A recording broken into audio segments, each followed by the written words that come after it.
The US-led coalition in Iraq says Iraqi forces have repelled a fierce ISIS assault on Ramadi, but apparently not without a heavy cost. An Anbar provincial official says ISIS used tunnel bombs to blow up the Iraqi army headquarters just outside Ramadi, killing more than 40 troops. ISIS started attacking Ramadi on Wednesday. It's become a major focus for ISIS after it recently suffered big losses to the north in Tikrit. Senior international correspondent Ben Wedeman joins me now from Baghdad. And Ben, incredible to learn that ISIS used underground tunnels in Ramadi to attack the headquarters there, the army headquarters.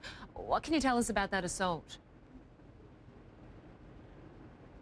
Yeah, Lynda, really this assault began on Wednesday morning with multiple suicide truck and car bombings and also a bombardment of the city with missiles and mortars by ISIS. That assault was repelled, but immediately the city went under round-the-clock curfew, and there was anticipation of more, but they did not anticipate, however, this tunnel being dug under army headquarters just outside the city, killing more than 40 people. So definitely that city, which is never peaceful in the best of times in recent months, has been the brunt of an assault that was not anticipated in any way.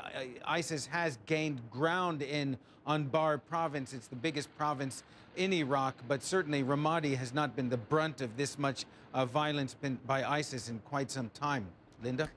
And Ben, you've just returned from Tikrit and you found yourself in a pretty hairy situation there. What happened?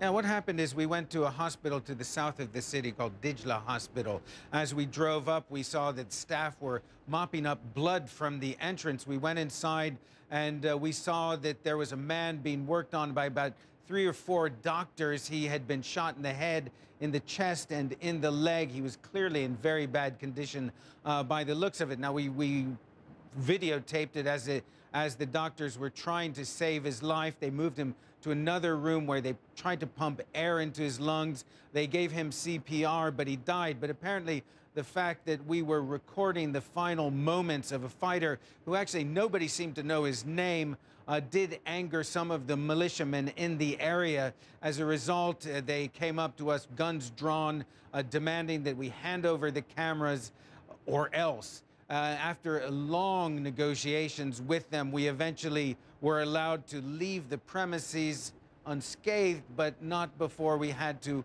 erase all the footage from the hospital itself. So yes, it was a very tense hour and a half or so, but we were able to get back in one piece to Baghdad. Lynda? What a frightening situation. Good that you're back safe with the crew. Take care. Ben Wedeman in Iraq. Thank you very much.